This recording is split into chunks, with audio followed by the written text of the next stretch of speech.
Esta es una tristísima realidad, pero que objetivamente debemos reconocer.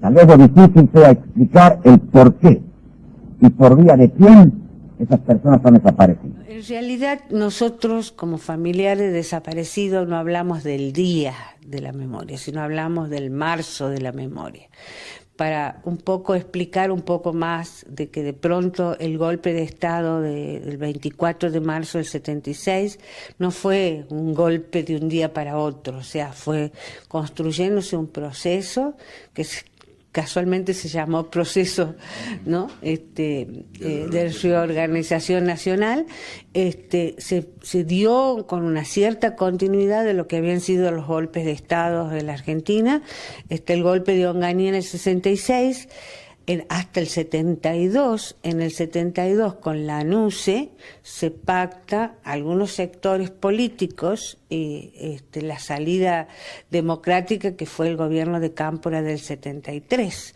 Pero eso no significó que se desmontó toda la estructura represiva que ya tenían todas las Fuerzas Armadas e incluso la resistencia, que eran los grupos jóvenes y todos los movimientos políticos que de alguna manera representó Ragone en Salta. Entonces, en otros lugares, como el Cordobazo del 69, etcétera, construyó una gran resistencia popular de todos los sectores políticos. Eso significó que con el gobierno de Cámpora, muchos de estos grupos consideraron que en este proceso democrático cambiaba la situación. Y no fue así, porque en particular en Salta se dio la intervención inmediatamente. O sea, asumió Ragone y al año siguiente le intervinieron la provincia. O sea, había una gran situación de conflicto social, incluso hasta de persecución política, durante lo que fue la AAA y el gobierno de la Isabel Perón.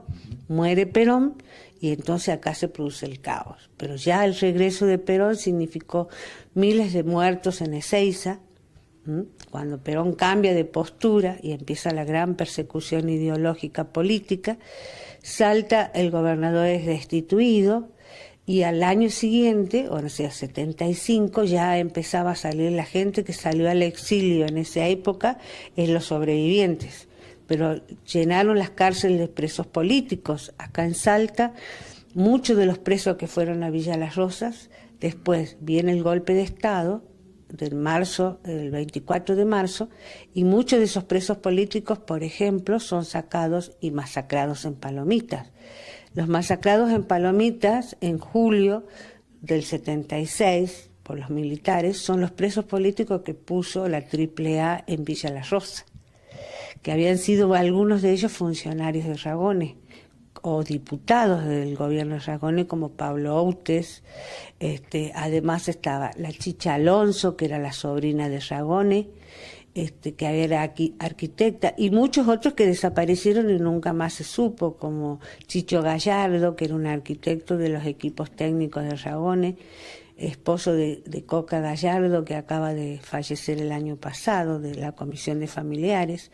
Bueno, o sea que este golpe de Estado se prepara con ya bastante sangriento, por eso nosotros hablamos de un terrorismo de Estado, y entre los cuales está el golpe de Estado donde ya directamente, sin ningún tipo de situación atenuante, se intervienen las cámaras, pero empieza con el proceso el gobierno todavía de la Isabel Perón, cuando el Senado de la Nación, todavía con las cámaras legislativas, hacen el decreto de exterminio de la subversión. Esto le dio pie a los militares, ¿no es cierto?, para un plan sistemático de exterminio, que empieza a ser masivo y en todo el país ya con el golpe de Estado.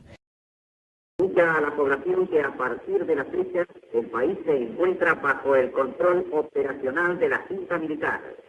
Se recomienda a todos los habitantes el estricto acatamiento a las disposiciones y directivas que emanen de autoridad militar, de seguridad o policial, así como extremar el cuidado en evitar acciones y actitudes individuales o de grupo que puedan exigir la intervención drástica del personal en operaciones. Firmado Jorge Rafael Videla, teniente general, comandante general del ejército. O sea, no fue suficiente para los militares porque Videla lo puso la Isabel Pelón como comandante en jefe de la fuerza. Bueno, no fue suficiente, toma licencia la Isabel, se hace el decreto de exterminio en el 75 y no obstante eso ya se da el golpe que se preparaba para el 24 de marzo. Unos días antes del golpe sacan de la Universidad de Salta y de todas las clases políticas, incluido el doctor Miguel Ragone, y se produce incluso campos de concentración. Algunos logran salvarse porque hicieron simulacros de fusilamiento y de ese simulacro muchos de ellos se fueron al exilio en ese momento y los que no se fueron al exilio después son muertos o desaparecidos, ¿no?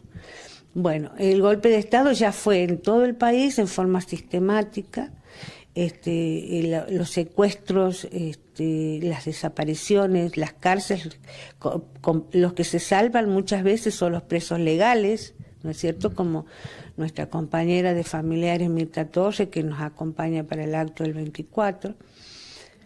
Esta situación se hace cada vez más tremenda, fue la persecución, digamos que nos destacamos en el mundo, ¿no es cierto?, por este tipo de golpe atroz que fue el gobierno militar del 76, pero llega hasta el extremo de secuestrar y apoderarse de niños nacidos en cautiverio para decir que no se reproduzca, ¿no es cierto?, la familia de los supuestos subversivos.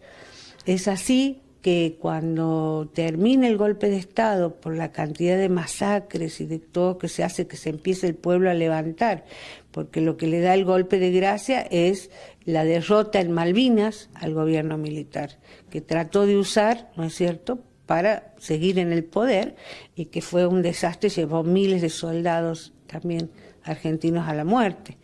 Esta situación llevó al debilitamiento total de lo que fueron las Fuerzas Armadas, significó la salida democrática con el gobierno de Alfonsín. Y muchas de estas cosas, yo como familiar de desaparecido me tocó muy de cerca, digamos, con el secuestro de mi papá. Eso te iba a preguntar de tu caso. Bueno, mi hermana la matan en Buenos Aires en diciembre del 75. Ella era militante del ERP y a los 3 meses lo secuestran a mi papá en Santiago del Estero. Era abogado de derechos humanos. En el 13 de marzo del 76, para ser más preciso. O sea, ¿cómo se llamaban? Luis Alejandro Lescano. Precisamente 2 días después del secuestro de Ragone en Salta. O sea, los operativos de secuestro eran muy similares. Los autos, los Falcon, parar en una calle, levantar la persona y nunca más se supo. En esos casos, esto significó que el gobierno militar, cuando se tiene que retirar y asume el gobierno democrático de Alfonsín, nos enteramos, el pueblo argentino, a pesar de que a algunos nos tocó muy de cerca, la mayoría del pueblo enterarse de cosas atroces con la comisión que realiza Alfonsín para la CONADEP, ¿no?, de desaparición de personas. Un trabajo enorme. Un trabajo donde se empieza a saber realmente hasta qué nivel había llegado el nivel de tortura, de masacre. Y bueno, y hoy todo ese juicio a las juntas militares que hizo Alfonsín, hoy están dándose los juicios de las megacausas en las provincias, a donde los testimonios de los que han sobrevivido en las cárceles, de los presos políticos, son tremendos, ¿no? Violaciones, causas, porque las causas se abren por los querellantes, que son los familiares de desaparecidos y la gente que de alguna manera tenía denuncias en la CONADEP y como habeas corpus o desaparición de personas, que cuando se anulan las leyes de obediencia debida y punto final en el Congreso de la Nación, permite reabrir causas.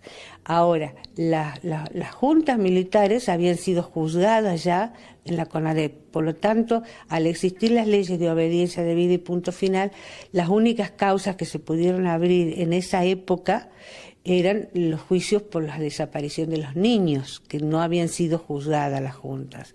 Entonces, las estrategias de las organizaciones de derechos humanos en distintos momentos históricos del proceso democrático fue permitiendo seguir la lucha, ¿no es cierto?, y reabriendo las causas que se podían, que era por la desaparición de los niños apropiados, que no habían sido juzgados, porque antes era cosa juzgada. En el caso nuestro en Salta, nosotros tuvimos la posibilidad, mejor dicho, nosotros también las estrategias de la sobrevivencia de los sobrevivientes del terrorismo de Estado, de alguna manera se iban copiando y ya se hicieron en algunos lugares de La Plata los juicios de la verdad, que no eran juicios penales, pero sí eran juicios del derecho a la verdad y al duelo, que son estrategias que buscaron las organizaciones para llevar a juicio a muchos militares y a muchos policías y muchos responsables del terrorismo de Estado.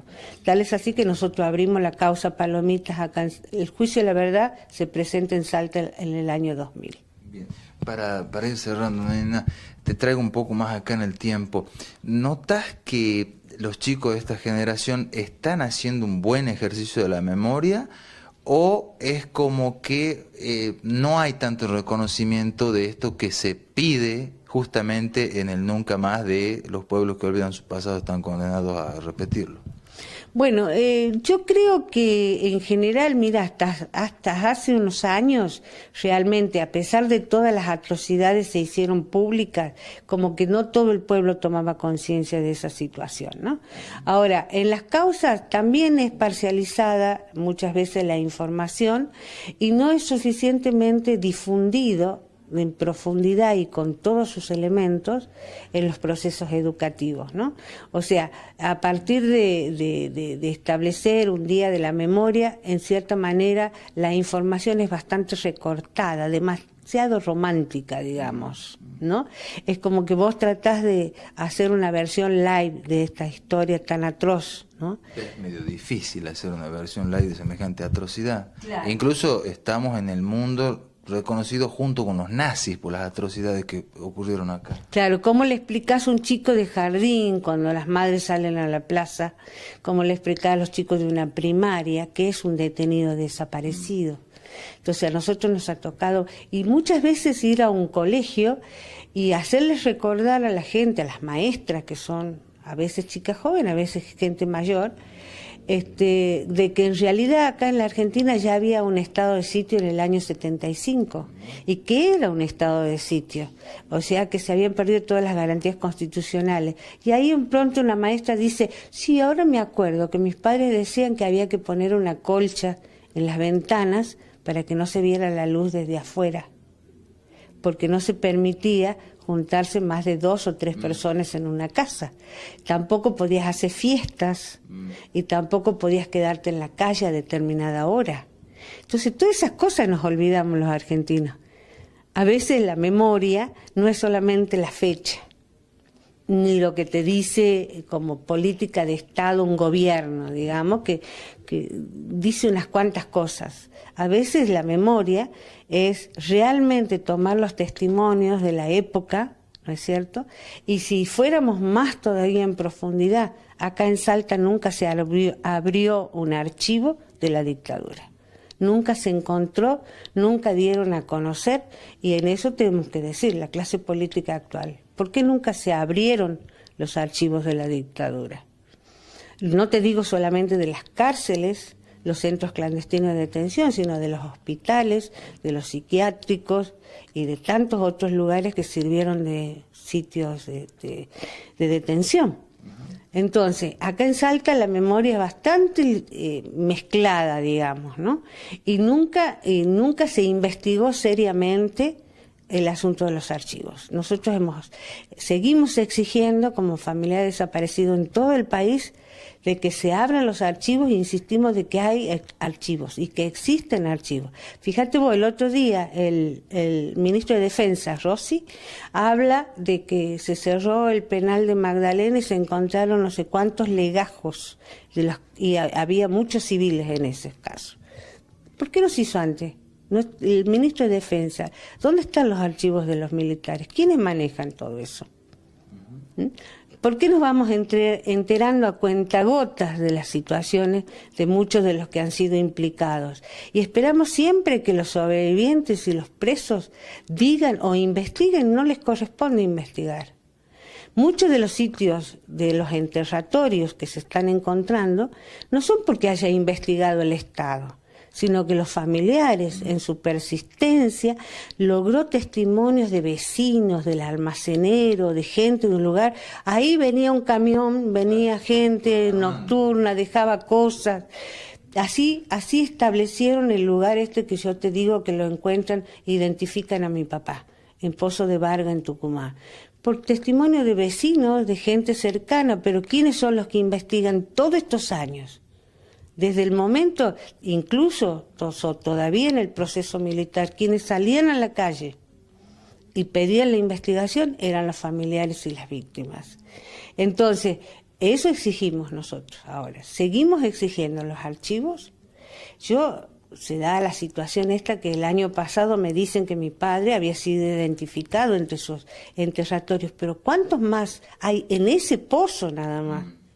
¿Cuántos más? ¿Y cuántos lugares más hay? ¿Cuántas compañeras se han tenido que morir sin saber qué pasó con su desaparecido? El mismo doctor Miguel Ragones. Y sin embargo, la información la dan a cuentagota. Eso es lo que dejaría como mensaje. Señores jueces, quiero renunciar expresamente a toda pretensión de originalidad para cerrar esta requisitoria. Quiero utilizar una frase que no me pertenece, porque pertenece ya a todo el pueblo argentino. Señores jueces, nunca más. Silencio en la sala. Silencio. Se dispone personal policial que desaloje la sala.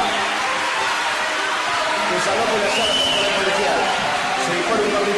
Señores de pie, por favor, silencio en la sala.